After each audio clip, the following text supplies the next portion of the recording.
começando mais um podcast do Internato da Residência Médica, um podcast que te ensina todas as estratégias para você interno e você médico generalista conquistar aquela tão sonhada vaga na residência médica.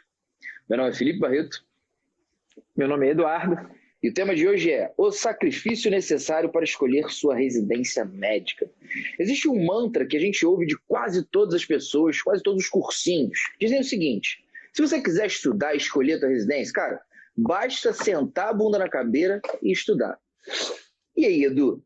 É sobre isso que a gente vai conversar sobre nesse episódio? Esse sacrifício de você sentar a bunda na cadeira e ficar estudando durante horas a fio? Isso aí de vez em quando a gente recebe uma resposta como essa nas nossas postagens, né? Pô, isso aí que vocês falam de metodologia, isso aí que vocês falam de estratégia, é tudo balela. Para você conseguir mesmo passar numa prova, é sentar na bunda da cadeira e estudar. E assim, eu acho que o grande problema dessa frase é uma frase que ela é parcialmente verdadeira.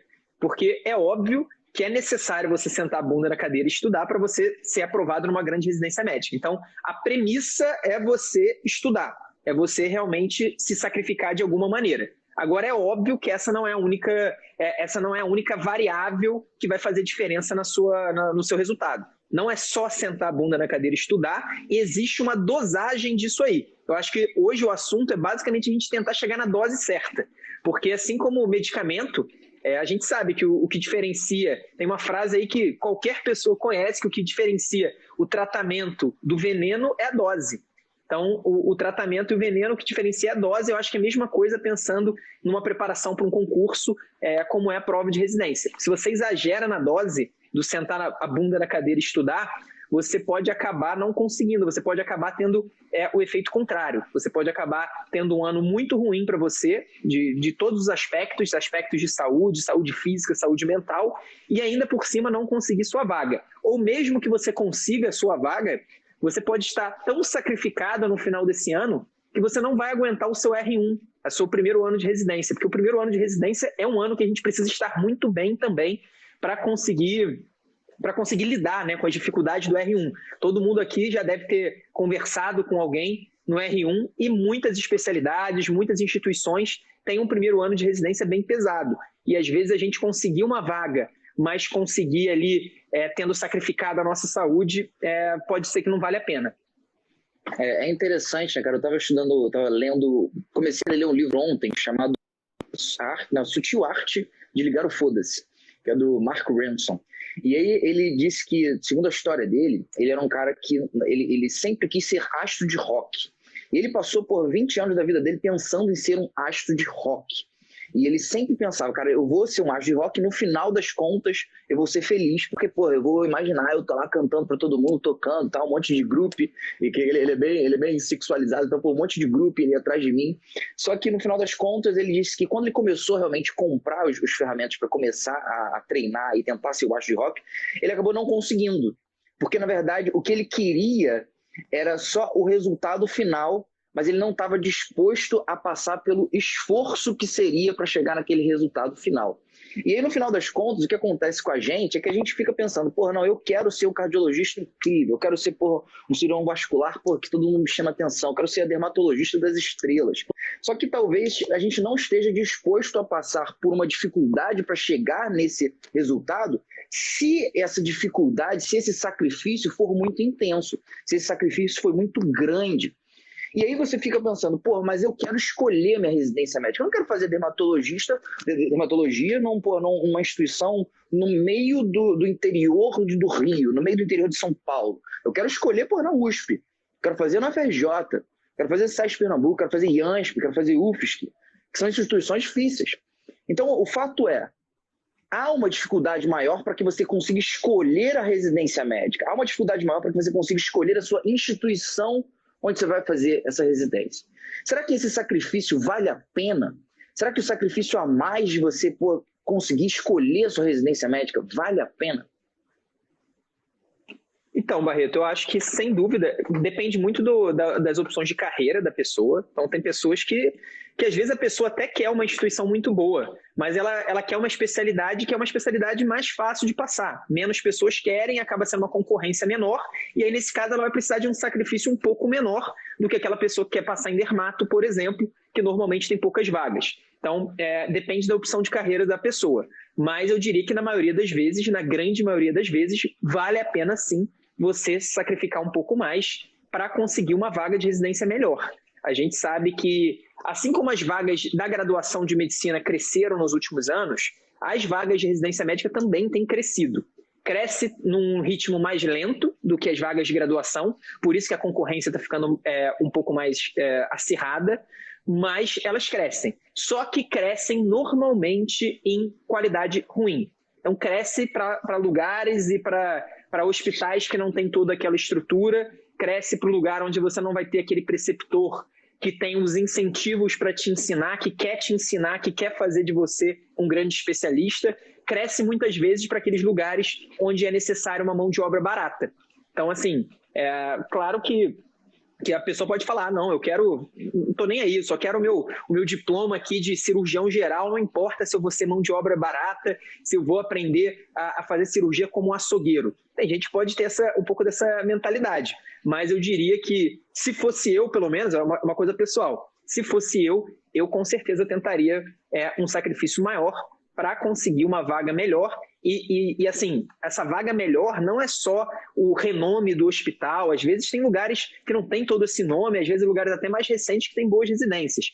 Eu acho que é uma questão também até de como os preceptores e o hospital lidam com seus residentes.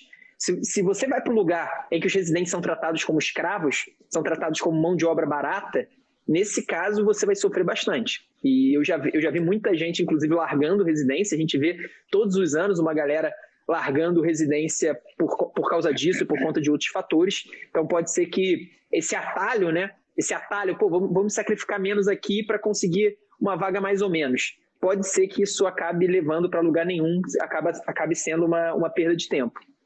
Aí, geralmente, quando a gente quer alcançar um resultado diferente, um resultado mais intenso, né, uma nota maior na prova, você precisa se dedicar mais, e isso geralmente significa um maior sacrifício. Mas, Edu, vamos botar uma situação prática. Tem um cara aqui que estudou de uma metodologia tradicional, fazia um estudo baseado com um estudo teórico, tinham aulas grandes, extensas, muito bem dadas, mas extensas. Será que esse cara que tirou, 70 e não conseguiu escolher a residência médica dele, consegue evoluir em resultado sem que necessariamente ele precise sacrificar mais? Sim, a possibilidade existe, exatamente por causa daquela conversa que a gente estava falando sobre sentar a bunda na cadeira e estudar. Sentar a bunda na cadeira e estudar é uma das variáveis. A outra variável é como você está estudando. É exatamente a sua metodologia, a produtividade do seu estudo. É o quanto de resultado você consegue gerar dentro de 1 hora de estudo ou dentro de 2 horas de estudo. Então, eu posso estudar, 10 horas por semana, você, Barreto, pode estudar 10 horas por semana, só que eu posso ter uma metodologia melhor ou posso ter uma produtividade maior por vários aspectos. E, nesse caso, eu com o mesmo nível de sacrifício, as mesmas 10 horas, a gente vai chegar em resultados diferentes.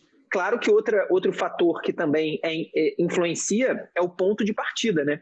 Se eu estou começando a estudar e o meu ponto de partida é ruim, eu faço uma prova, eu pego uma prova do SUS São Paulo para fazer e eu tiro 35, eu tiro 40 agora, e o Barreto pega a mesma prova do SUS São Paulo e está tirando 60, claro que se a data da minha prova é igual a do Barreto, eu vou precisar estudar mais. Eu vou precisar ter, pelo menos, eu vou precisar melhorar uma das duas coisas. Ou eu vou ter que estudar por mais tempo, com mais regularidade, ou eu vou ter que melhorar a produtividade no meu estudo. Idealmente, você vai tentar fazer as duas coisas para conseguir recuperar esse tempo perdido. Mas, claro que sim, depende... Essa é uma das explicações que a gente diz que vale a pena começar no 5º ano, né, ao invés de fazer somente o 6º. E aí tem gente que fala, não, então vou estudar por conta própria no 5º e aí no 6º eu entro aqui num cursinho preparatório. Tudo bem, o sacrifício, ele existe, não necessariamente ele precisa acontecer em toda a sua vida. E aí existe uma oportunidade aí. Se você estuda com uma metodologia de alta produtividade, você não necessariamente precisa sacrificar tanto. Você não precisa perder tantas coisas na sua vida. E aí, Edu, fala para o pessoal, o que as pessoas geralmente sacrificam na sua vida que não tem tanta necessidade assim, ou que às vezes, na verdade, até mesmo piora, porque elas estão fazendo esse tipo de sacrifício? Tá, então vamos lá. Cara, o que não deve ser sacrificado são as coisas relacionadas à saúde. Então, parar de fazer exercício físico. Não, Para ter mais tempo de estudar, eu vou ficar sedentário um ano inteiro, ou então vou ficar sedentário 2 anos inteiros, por causa do pessoal do 6º ano, do 5º ano. Ou então a pessoa sacrificar a saúde mental. Ela vê que ela está num ritmo que não é sustentável para ela, que ela não está conseguindo manter, e mesmo assim ela insistir naquilo. Então ela está ficando ansiosa, a pessoa está entrando em burnout, e mesmo assim ela continua insistindo no mesmo cronograma que ela tem. Então, esse tipo de sacrifício não vale a pena. Esse sacrifício é o famoso tiro no pé. E uma das coisas que tem a ver com isso, né, que é também comum, às vezes até durante a graduação, né, nem só na prova de residência, é a pessoa sacrificar o sono, a pessoa dormir menos para estudar. Na graduação, na minha turma, tinha aquela galera que virava à noite para estudar para a prova, e tem gente que faz isso na prova de residência também. A pessoa começa a dormir 4 ou 5 horas por noite para ter mais 1 hora de estudo, sendo que a gente sabe que o sono está intimamente ligado à nossa capacidade de memorização. A nossa memória ela não funciona sem o sono, sem um sono adequado. Então, nada disso vale a pena você sacrificar. E aí eu também acho que não vale a pena você sacrificar, pelo menos totalmente, o seu convívio familiar, o seu convívio com amigos. Agora, convívio com amigos está mais difícil por conta da pandemia, mas você se isolar completamente também por 1 ano, eu acho que entra um pouquinho na questão da saúde mental. É uma coisa insustentável. Então, eu acredito muito na organização da rotina, da pessoa tentar se organizar, ver o que é importante para ela. Então, no caso, o que é importante? Minha saúde física é importante, o que eu faço para minha saúde física? Sei lá, eu tenho uma rotina regular de exercícios, eu faço meditação. Para saúde mental, meditação, por exemplo. Para saúde mental, eu saio na rua, eu não fico o tempo todo em casa, eu não fico o tempo todo dentro ou do hospital ou dentro de casa estudando. Então, a pessoa ter o que é importante para ela e dentro dessa rotina, ela colocar o estudo. E eu acho que a grande maioria das pessoas consegue tempo mesmo sem sacrificar esses pontos que são cruciais. E eu acho que todo momento que você está sacrificando um desses pontos, você está se prejudicando. A pessoa pode ter ilusão que ela tá ótima, que ela está estudando muito, que vai dar certo, mas ela está se prejudicando. E aí eu acho que uma coisa que prejudica muito esse aspecto é que eu vejo, na medicina principalmente, mas eu acho que no Brasil como um todo, um pouco de glamorização desse sacrifício excessivo. De vez em quando tem, né, no Globo.com, em algumas matérias no UOL, tal pessoa passou no vestibular de medicina da USP em primeiro lugar e ele estudava 15 horas por dia. Ele diminuiu o seu sono para passar. Sendo que, gente, isso é uma exceção à regra. Isso é uma exceção à regra por 2 motivos. Primeiro, a grande maioria das pessoas que passa em grandes lugares não tem esse tipo de sacrifício. A pessoa se sacrifica sim, ela tem que sentar a bunda na cadeira e estudar, mas ela não chega nesse nível que é totalmente excessivo. E segundo, as pessoas elas têm níveis diferentes de tolerância a esse tipo de coisa. Então pode ser que essa tal pessoa aí que passou em primeiro lugar no vestibular da USP estudando 15 horas por dia, pode ser que ela não tenha tido burnout, que ela não tenha ficado ansiosa, pode ser que esteja tudo bem com ela. Eu acho difícil, mas pode ser. Agora, para a maioria das pessoas, isso não é sustentável. Então, a gente tentar replicar o que outra pessoa fez e que deu certo, e que é uma exceção da exceção da exceção, e dizer que você precisa disso para passar, para escolher uma residência médica, eu acho que é um grande desserviço que muitas vezes é estimulado e que não faz o menor sentido. Eu acho que a gente deveria, por isso que a gente fala tanto aqui na JJ, falar muito mais sobre metodologia, como se tornar mais produtivo para que você consiga passar, que você consiga o seu objetivo sem sacrificar aqueles pontos que a gente falou. Eu acho que essa que é a grande questão. Cara, então eu vejo, na verdade, 2 grandes problemas aí. Quando você sacrifica coisas que você não deveria, que você não necessitaria, você pode, 1, perder qualidade de vida, e você pode, 2, na verdade, dar um tiro no pé e ainda diminuir o seu desempenho nas provas. Seja porque diretamente você teve uma doença mental, uma depressão, uma ansiedade, um burnout, ou, na verdade, porque aquele sacrifício que você fez com que, estatisticamente, você teve um declínio cognitivo, como, por exemplo, a deprivação do sono. E aí é interessante, Edu, porque eu não sei se você já ouviu falar na lei de Parkinson. Você já ouviu falar nessa lei? Lei de Parkinson? Agora, fala aí, talvez sem ser pelo nome eu saiba. Não, eu vou falar, você vai falar. Realmente, isso aí eu vivi a minha vida inteira, não somente eu, como todos os alunos, como todas as pessoas que eu já conheci na vida.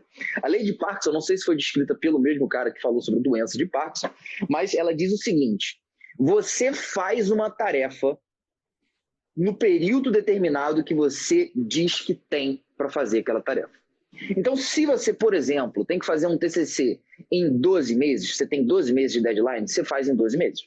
Se você, por algum motivo, cara, não conseguir fazer no meu 11º período, vou fazer só no 12º. Eu tenho 6 meses para fazer o meu TCC, então você faz em 6 meses. Se você, por algum motivo, não conseguiu, você viajou, por exemplo, eu viajei, eu lembro que fiz um curso na Flórida, e aí eu acabei tendo menos tempo, eu tive, 3 meses para finalizar o meu TCC. E aí, sabe quanto tempo eu demorei? 3 meses. O fato é que você usa o tempo disponível, aloca na sua cabeça as prioridades e fala, cara, já que eu tenho esse tempo disponível, eu vou fazer isso e aquilo e pronto. Você entrega próximo do deadline. É por isso, inclusive, que o Tim Urban fez um TED Talk dizendo a mente de um procrastinador, e ele finaliza no TED Talk falando: todos nós somos procrastinadores, porque todos nós seguimos a lei de Parkinson. Uma vez que você diz, eu tenho tempo disponível, cara, eu posso deixar de dormir 1 ou 2 horas, o que acontece é que você não faz mais coisas, você não consegue ter mais resultado. O que acontece é que você faz a mesma coisa, só que num período de tempo maior. Se você diz, eu tenho 8 horas para estudar e ponto, porque eu preciso de 1 hora para malhar e eu preciso de 6, 7 ou 8 horas para dormir. Você dá um jeito de resolver em 8 horas. E aí, sabe qual é o primeiro jeito que você faz? Para de procrastinar, para de enrolar, para de olhar o celular, para de conversar com um amigo, para de demorar na faculdade e voltar para casa para estudar. Sabe que outra coisa que você faz? Você diz, cara, com 8 horas eu não consigo. Não tem como eu ler uma apostila gigantesca, porque não dá resultado, não é produtivo. Então, beleza, então vou ver como é que eu consigo ser mais produtivo em menos tempo. Ah, tem JJ falando de evidência científica aqui, de efeito de teste, que aumenta 50% de resultado, que tem revisão repetida espaçada, que diminui e aumenta a minha retenção. Pô, então beleza, então vou começar a aplicar isso. Só que você só cria essa dor, essa vontade de melhorar a produtividade, porque você tem um tempo limitado. E esse tempo limitado é o que faz com que você consiga não ter um sacrifício gigantesco de outras coisas que não precisa, mas também te dá o ímpeto para falar, cara, eu preciso ser mais produtivo. E aí você encontra aqui a JJ e se matricula. E aí, Barreto, eu acho que bem na linha que você falou aí dessa lei de Parkinson, que faz todo sentido, no meu ano de residência médica, né, em 2016, eu comecei a me preparar, só que eu tinha um monte de outras coisas que eu queria e precisava fazer. Eu estava no internato de clínica médica, que, se eu não me engano, eu acho que era o internato mais pesado que eu tive lá na faculdade. E, além disso, eu dava um plantão de emergência no Hospital Central da PM do Rio de Janeiro, que era um plantão que era bem concorrido. Você tinha que fazer uma prova, era um concurso. E, pô, você passava na prova, ganhava uma bolsa, que na época a bolsa era maravilhosa, só que você chegava lá no plantão... R$800, eu lembro dessa bolsa, que eu tentei e não consegui pegar essa bolsa. Então, eu consegui, cara, e aí, porra, vou lá. Só que chegando lá, o plantão era pesadíssimo, pesadíssimo. Era um plantão, na época, eu e o Haber, né, que é um professor da JJ, inclusive, a gente dava esse plantão junto e a gente meio que ajudava bastante a tocar o plantão lá na PM. E, além disso, eu tinha que estudar para a prova de residência, sendo que, na época, eu já tinha clareza que eu não queria passar para qualquer lugar. Eu queria passar para as melhores de anestésio no início do Rio de Janeiro, depois eu ampliei para São Paulo, mas eu queria passar para as melhores. E eu vi que com o tempo que eu tinha não ia dar certo. Então essa que foi a grande coisa que me fez virar a chave e pensar, ou eu vou ter que sacrificar o internato, ou eu vou ter que sacrificar o meu plantão, ou eu vou ter que mudar a minha maneira de estudar. E aí eu comecei exatamente nessa necessidade a buscar maneiras mais produtivas de estudar. Eu estudava basicamente de maneira tradicional, eu não fazia nenhum cursinho, mas eu estudava de forma tradicional, e aí eu comecei a mudar, comecei a pesquisar, e isso foi aí a semente do método JJ, e um dos benefícios do método JJ é exatamente esse. Você precisa sacrificar para passar? Com certeza. Inclusive, a gente pode até responder, Barreto, uma dúvida que eu sei que muita gente tem. As pessoas adoram perguntas absolutas, que são muito difíceis de serem respondidas, né? Quantas horas por semana eu preciso estudar? Essa é uma pergunta que eu acho que vale a pena a gente tocar. Mas, com certeza, se você estuda X horas no método tradicional e se você estuda X horas no método JJ, a produtividade do método JJ vai ser maior. Então você vai conseguir um desempenho melhor no longo prazo, seguindo uma metodologia mais produtiva. Seja o método JJ fazendo a JJ com a gente, seja usando o efeito teste, usando as revisões repetidas e espaçadas de uma maneira individual, se organizando para fazer isso também, claro que sem a JJ. Se você seguir uma metodologia mais produtiva, que seja realmente baseada em evidências, você vai ter mais resultado na mesma quantidade de tempo. Cara, é interessante que você falou isso sobre que, na verdade, você consegue ter bastante resultado sem utilizar a JJ, mas utilizando a metodologia JJ à parte, porque uma aluna, né, uma aluna chamada Lívia, me mandou mensagem esses dias. E ela disse o seguinte: pô, Barreto, eu sou do 5º ano e eu estou fazendo as revisões no tempo certinho. Eu estou fazendo o D1, D7 e D30. Mas aí acabou que, pô, eu tive alguns problemas e não estou conseguindo mais fazer. E, pô, estou perdido. O que eu faço? Eu olhei assim, mas D1, D7, D30? Pô, a gente não tem isso na plataforma. A plataforma, elas têm um cronograma certinho de revisões, só que é individualizado, né? Tipo, a inteligência artificial decide quando coloca, baseado mais na individualidade do aluno, baseado na incidência que ele vai ter nas provas dele, baseado na dificuldade, né? Se ele acerta muito, se erra muito as questões, e ele fica mais frequente ou mais espaçado. E eu, pô, não entendi. Eu falei, pô, me explica um pouco mais. Como é que você está fazendo isso? Você está fazendo à mão? Ela, eu estou fazendo à mão. E aí eu falei, então é esse o problema. Porque fazer à mão até dá para fazer, né? Funciona, tipo, legal, tipo, maneiro, você está fazendo revisão, é melhor do que não fazer. Só que acontece isso, algum problema dá na sua vida, e acontece cedo, né? A gente está aqui em maio, já aconteceu, né? Aconteceu até tarde para ela, e acontece algum problema, você não consegue se organizar, porque dá trabalho fazer isso manualmente. Na verdade, a JJ não é uma metodologia que só dá para fazer dentro da JJ, dá para fazer fora. A diferença é que na JJ está tudo organizado, você não precisa parar para pensar, e o negócio é automático. Então você não fica atrasado. O negócio aparece na tua frente e você faz. E só para, aproveitando a pergunta da Vitória aqui, para quem está fazendo conforme a plataforma de revisões, levando em conta erros e atrasos, tem benefícios também, é exatamente isso que vocês têm que fazer. Para todo mundo que for aluno da JJ, que tá assistindo essa live, depois vai assistir a gravação, sigam exatamente o que está lá na plataforma. Vocês podem usar as atividades extras? Podem, mas isso aí pode ser no máximo 10% do seu tempo. Isso que o Barreto falou dessa aluna é um sintoma de ansiedade, é um sintoma claríssimo de ansiedade. A pessoa, ela tem lá a plataforma, mas ela quer colocar numa planilha para ela controlar D1, D7, D30, sendo que ela vai ter 2 prejuízos. Primeiro, o que o Barreto falou, se ela se atrasar, se ela tiver qualquer deslize, ela vai ter muita dificuldade de retomar essa organização.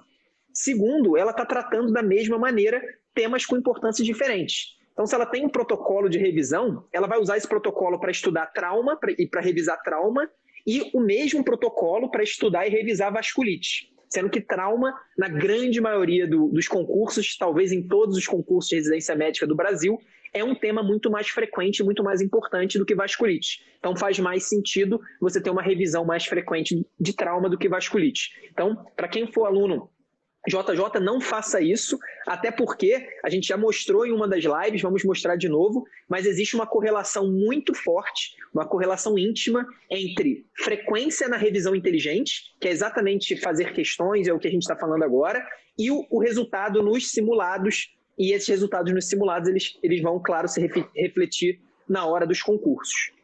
Talvez seja, inclusive, uma das relações mais fortes, né? Uma correlação mais forte, justamente isso. Quantidade de vezes que o cara faz a revisão inteligente e a nota dele no simulado. Tem um relato da Paula, que foi uma ex-aluna nossa. Quer falar alguma coisa? Não, fala aí. Um relato da Paula, que foi aluna nossa no ano de 2020. Ela disse o seguinte: cara, quero agradecer a ajuda ao longo de 2020, todos da equipe. Queria reforçar a importância dos encontros com os psicólogos no final do ano. Eles fizeram muita diferença no meu desempenho das provas, não tenho dúvida disso. Passei em primeiro lugar na minha casa, em casa, na verdade, que ela é de Minas, né, na UFMT, mesmo tendo feito faculdade fora e particular.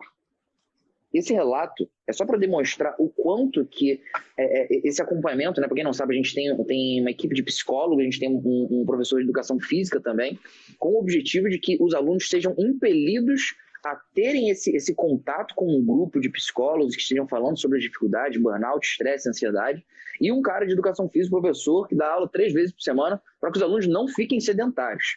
Ele vai fazer pelo menos, 3 horas de exercício aqui na JJ, de graça, em formato de live, com outros alunos, porque a gente sabe o quanto que isso é importante. Isso precisa estar dentro do cronograma dele. E aí isso se reflete assim. É a Paula, que passou em primeiro. Será que ela teria passado em primeiro? Eu não sei. Será que ela teria conseguido escolher a residência? Eu não sei.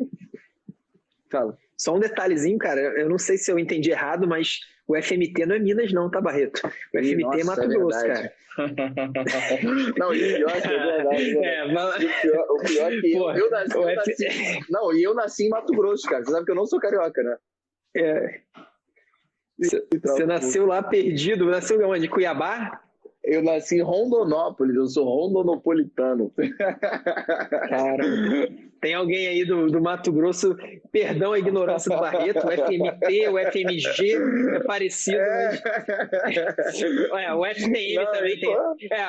Você confundiu com o FMG ou com a UFTM, que é a Faculdade de Triângulo Mineiro, Barreto? Eu confundi com o FMG, só que por quê? Eu sempre que eu nasci, né? Quando eu nasci e tal, desculpe, que a minha família toda é do Rio. E aí eu vim pro Rio e aí minha mãe falou, não, você é de Mato Grosso. Mato Grosso, beleza. Aí eu fui estudar geografia e vi que a sigla era MT. Só mais uma correção. Desculpa, Barreto, te interromper. A galera pode até me corrigir se eu estiver falando besteira, mas acho que não é de Mato Grosso, é do Mato Grosso, né? Não sei se isso faz diferença. Lá, porra. Não, de Mato, todo, sei lá, pô. É português agora. Enfim, mas isso foi sempre uma reclamação que eu fiz pra minha mãe. Eu falei, mãe, como é que pode? Mato Grosso é MG. E o negócio aí, a sigla da geografia fica MT. Isso sempre foi uma coisa que me incomodou. Eu sempre achei, o meu estado, como é que foi? Não funciona. Mas enfim, talvez seja isso. E só para deixar claro, eu nasci em Rondonópolis, mas eu saí de lá com 3 meses, então eu não conheço. Eu sei que tem faculdade de medicina lá, nunca fui lá. E eu gosto do Rio, eu sou carioca, me considero carioca. Mas beleza, vamos voltar agora que a gente já fez essa troca de ideias sobre onde eu vim. Tá até desconcertado, cara. Eu também ficaria, cara. Eu tô tentando encontrar.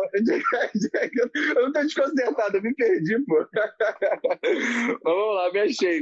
A gente chegou à conclusão de que a saúde física, mental e social, cara, é importante que se mantenha. Não só porque, cara, você não precisa sofrer, você pode ser feliz, mas também porque isso pode te atrapalhar a alcançar os seus resultados. Mas você mesmo falou, né? Você fazia um estudo tradicional e você não conseguia fazer isso. Você descobriu que você ou faria um sacrifício para conseguir alcançar o resultado fazendo um estudo tradicional, ou você não ia conseguir. Então, como que é possível, na prática, na JJ, no método JJ, que a gente já chegou à conclusão que não é entrando na JJ, precisa pagar, você pode fazer o método fora. Como que é possível através do método? O que a gente faz no método que permite que o cara tenha saúde física, tenha saúde mental, tenha saúde social? O que especificamente tem no método que permite que ele tenha isso tudo? Assim, são duas coisas. O primeiro ponto você acabou de falar, que é exatamente a gente tem o próprio suporte psicológico, a gente tem o professor de educação física, a gente tem, então, um suporte e a gente busca criar uma comunidade positiva dentro dos nossos alunos, entre os nossos alunos, porque também existem comunidades negativas, comunidades que só vão te dar mais ansiedade ainda, que só vão te aproximar do burnout ao invés de te afastar do burnout. Então a gente tem esse tipo de apoio. E o outro grande pilar é exatamente o aumento de produtividade. Então, se a gente, inclusive, teve uma live nessa segunda-feira que eu e Barreto fizemos, foi a maior live da história da JJ, com maior audiência aí, quase 700 pessoas, mais ou menos, né, Barreto? Eu acho que a gente chegou a 750. Chegou a 750. Então, isso ao vivo, simultâneos, dentro do curso. Quem está na JJ e não assistiu, é obrigatório assistir. E a gente trouxe evidências científicas de por que a gente tem a nossa metodologia. A gente não tirou da nossa cabeça que é legal você fazer questões de maneira repetida e espaçada, que é importante você revisar. Então, como que a gente permite que o cara se sacrifique menos? A gente permite ele sacrificar menos porque ele vai ter mais produtividade. Ele vai usar mais questões, então ele vai usar muitas questões, muitas provas, e isso é mais produtivo do que usar apenas o estudo teórico. Da mesma maneira, ele vai fazer as revisões. Eu estou aqui com a camisa, vamos ver, revisões repetidas e espaçadas. Então, o cara fazendo as revisões repetidas e espaçadas, ele vai memorizar mais, ele vai esquecer menos. Então, sabe aquela sensação que todo mundo tem? Pô, estudei um assunto mês passado, já esqueci.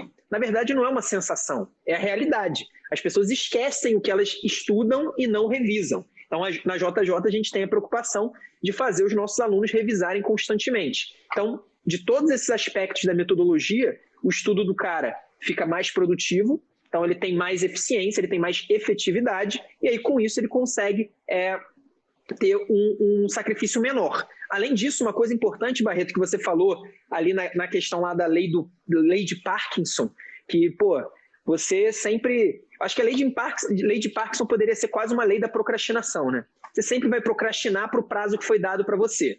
E se o seu prazo é a prova de dezembro, tem muita gente que acaba procrastinando e só começa a estudar em outubro, em novembro. No caso da JJ, como que a gente tenta evitar isso, ou pelo menos reduzir a chance que isso aconteça? A gente tem meta semanal. Então a gente organiza a preparação do aluno e coloca uma meta toda semana para ele bater. Então, ao invés do prazo ser dezembro, ser novembro, ser janeiro, o prazo é o próximo domingo. Então, se você sempre tem um prazo no próximo domingo, é mais difícil que você procrastine, pelo menos você se encaixa ali na lei de Parkinson. O máximo que vai acontecer é você deixar para fazer as coisas no sábado. Só que nem isso você consegue na JJ, porque uma das regras para você conseguir a nossa meta, né, a gente dá um troféuzinho lá na plataforma para a pessoa que cumpre a meta semanal, uma das regras é você ter feito a revisão inteligente, que são as questões e flashcards, pelo menos em 5 dias na semana. Então, se você deixar tudo para o sábado, não tem mais jeito. Você só vai conseguir fazer sábado e domingo, não vai ter como você ganhar o troféu. Então, são todas essas as maneiras da gente tornar o estudo da pessoa, do aluno ou da aluna mais produtivo e, com isso, exigir um sacrifício menor. Mas uma coisa fundamental, isso não tira a necessidade do sacrifício. Não tem fórmula mágica, não existe como você passar na prova de residência sem fazer nada, não existe aquele estudo mágico, não, vou estudar só para a minha prova e com isso eu vou precisar estudar só um mês. Enquanto lá aqueles caras, eu sou malandro, vou estudar só um mês para a minha prova, vou me dar muito bem, enquanto os outros, meus colegas ali, são menos malandros do que eu, vão estudar 12 meses de maneira para todas e não vão conseguir o resultado. Não existe isso aí só é bom mesmo para vender curso. Maneiro, cara. Só para ficar claro no pessoal, a parte, o background, né, da gente aqui na JJ, a gente inicialmente talvez tivesse pensado, né, a gente, na verdade, eu nem participei desse início, mas em 2017, lá com o Edu, criando os primórdios da JJ, falou, pô, cara, vamos fazer uma solução diferente, que, pô, funcionou muito bem para mim, e não sou eu que criei, né, eu tirei de treinamento para USMLE nos Estados Unidos, para treinamento para galera de residência médica na Europa, e que, pô, tá funcionando pra caramba lá, vamos trazer para cá. Só que hoje em dia a gente também adiciona um aspecto de psicologia humana, a gente se incomoda com a forma que nós funcionamos. E aí a gente vai setando uma maneira da plataforma facilitar com que você estude mais, mantendo sua qualidade de vida, né? Eu achei maneiro que a Letícia, ela disse o seguinte, pô, depois que entrou a página de desempenho e os troféus, eu me esforço mais para cumprir. Cara, o que é isso se não uma psicologia humana, de você mostrar que tem um feedback, ele tem um objetivo, tem uma meta, e aí você vai lá e, cara, que sente uma vontade gigantesca que você, pô, não consegue explicar. Você quer aquele troféu, pô, mas é um troféu que tem todo dia, tá? Mas eu quero aquele troféu. E é exatamente isso que a gente faz. A gente vai pegando esses atalhozinhos e vai fazendo com que vocês aproveitem enquanto vocês estão estudando. Mas, de fato, o critério mais importante vai sempre ser a consistência. Por isso que o Edu falou, cara, você precisa se sacrificar. Porque não tem como eu ter consistência. Eu pedi para a Letícia ter consistência. A Letícia precisa entrar na plataforma. E, na verdade, o que a gente faz é que tudo que vocês precisam fazer é entrar na plataforma e seguir um passo a passo. Número 1, número 2, número 3. Só.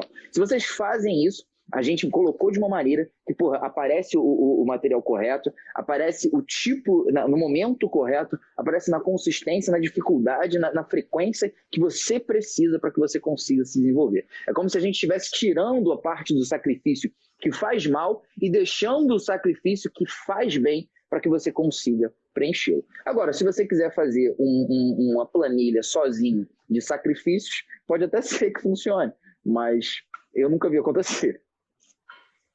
E aí, Barreto, acho que é um bom momento para a gente falar do número de horas, né? Mas quanto que é o sacrifício para quem não está na JJ? Quantas horas por semana é preciso? E aí, eu já começo a resposta com a parte que todo mundo odeia essa resposta. Qual que é a pior resposta do mundo, Barreto, quando você pergunta uma coisa?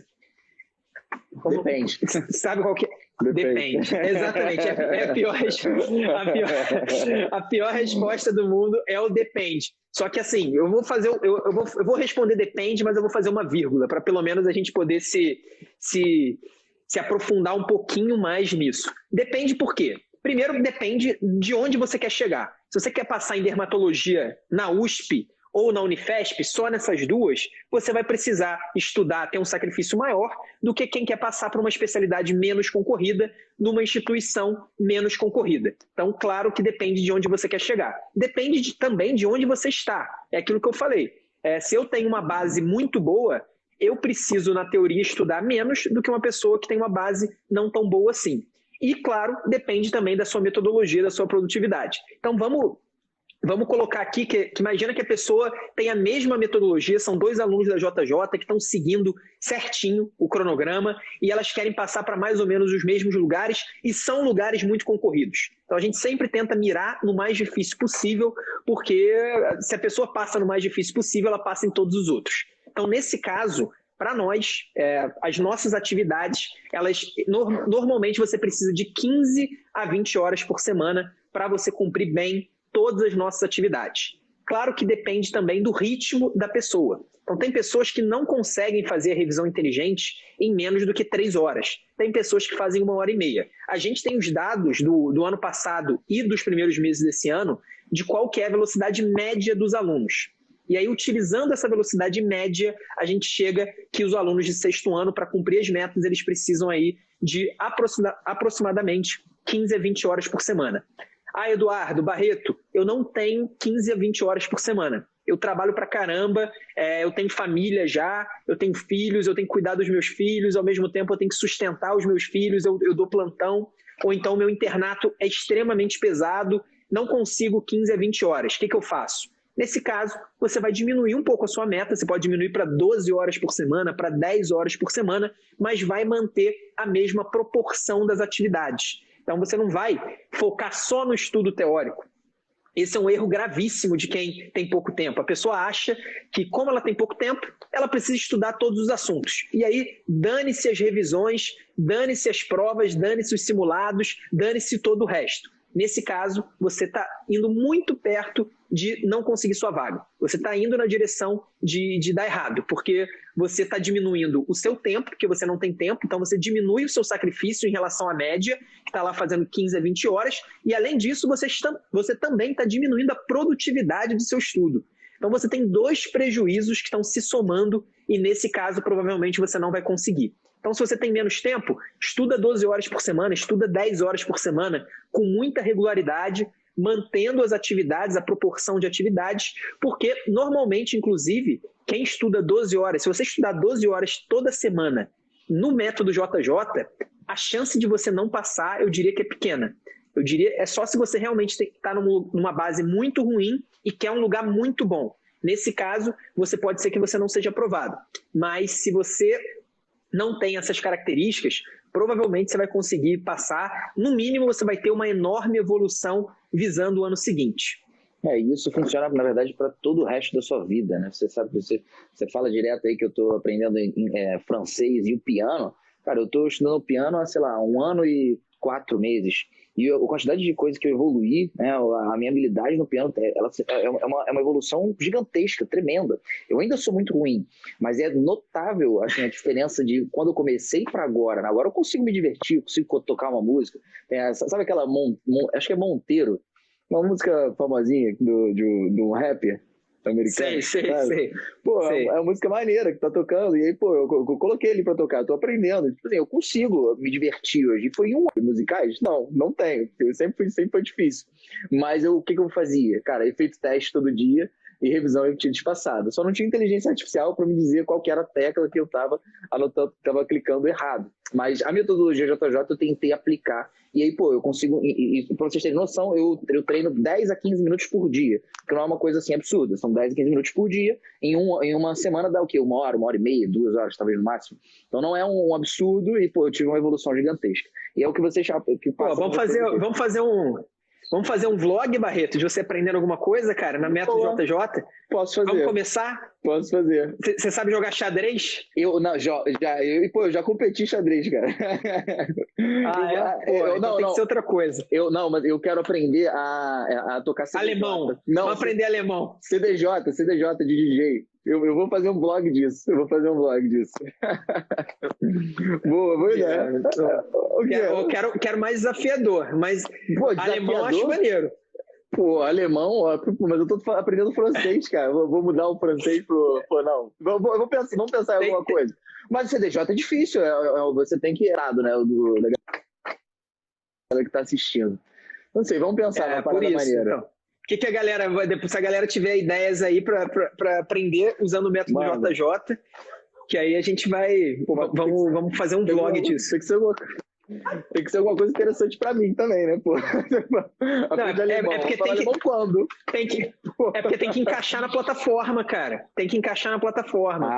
Tem que encaixar na plataforma. Tem que encaixar na plataforma. A gente vai encaixar na plataforma e aí a gente vai ver essa evolução aí. Alemão é maneiro, cara. Saber falar alemão, pô, que isso. Eu ia falar russo primeiro, cara. Vou falar com quem?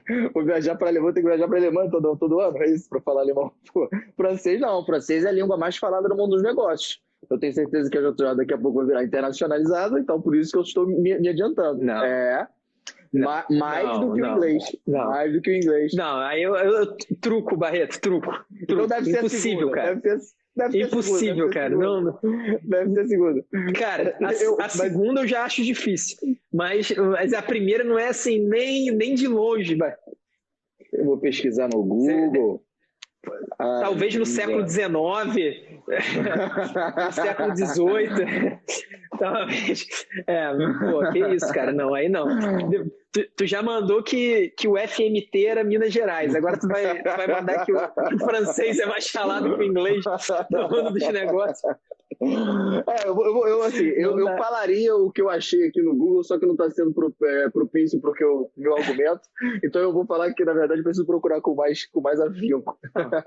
Isso aí, cara, quem te falou foi quem vendeu o curso de francês. Talvez. Que nem tem o pessoal que fala que em um mês você passa na prova de residência estudando desse jeito. Então, sempre tem. O importante, aí tudo bem. O importante é que, pô, eu consigo já falar, eu falo bonjour para a equipe, eu falo merci para agradecer. Dá para me divertir. Mas aí, o francês é mais bonito, tudo bem. Eu pesquisei aqui sobre a lei de Parkinson e ele foi publicado em 1955 na revista The Economist, que é uma revista muito respeitada, né? Como se fosse a Science da economia. E talvez como fosse a New England da economia.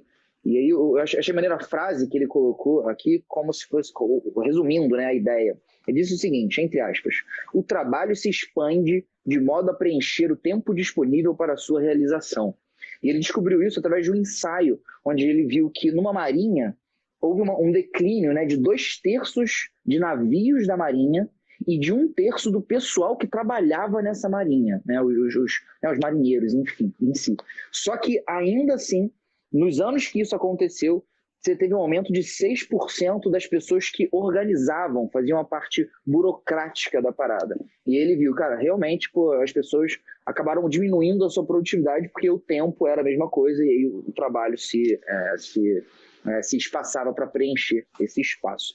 E aí o que a gente tenta aqui na JJ é fazer com que você saiba que existe isso e não abra mão daquelas coisas que são um sacrifício ruim para que você faça, né? Não abra mão da sua parte física, não abra mão da sua parte mental, não abra mão da parte social, porque isso, gente, é o que vai fazer com que você consiga escolher a sua residência, mas ainda assim, além de escolher a sua residência, você tem um ano bom, você tem um ano feliz, você tem um ano agradável, porque não adianta você ficar almejando ser um astro de rock e ficar feliz somente quando você for o astro de rock. Você tem que aproveitar o processo, você tem que aproveitar esse processo. Senão, acaba que você, na verdade, está tendo uma vida triste, infeliz, e no final das contas você acaba nem sendo um astro de rock, e aí você começa a escrever um livro sobre foda-se.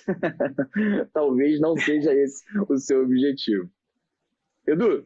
E um abraço aqui para Samira Barreto. Falou que a gente já é internacional, que ela está fazendo a JJ do Chile. Um abraço, Samira, do Chile. Tem uma galera, Chile, Bolívia, Paraguai, Argentina. Chile, um país sensacional. E, pô, aí, mais uma gafe, cara, pro episódio. Mais uma gafe. Não, teve uma pessoa aqui que falou, não, adoro as gafes do Barreto. Eu falei, nem eu sabia que eu cometia tanta gafe. Deve ser uma coisa, uma parada comum. É isso, pessoal. Esse foi o podcast do Internato Residência Médica, podcast que te ensina todas as estratégias para você interno e você médico e generalista conquistar aquela tão sonhada vaga na residência médica. Meu nome é Felipe Barreto. Meu nome é Eduardo. Até a próxima semana, pessoal. Um abraço.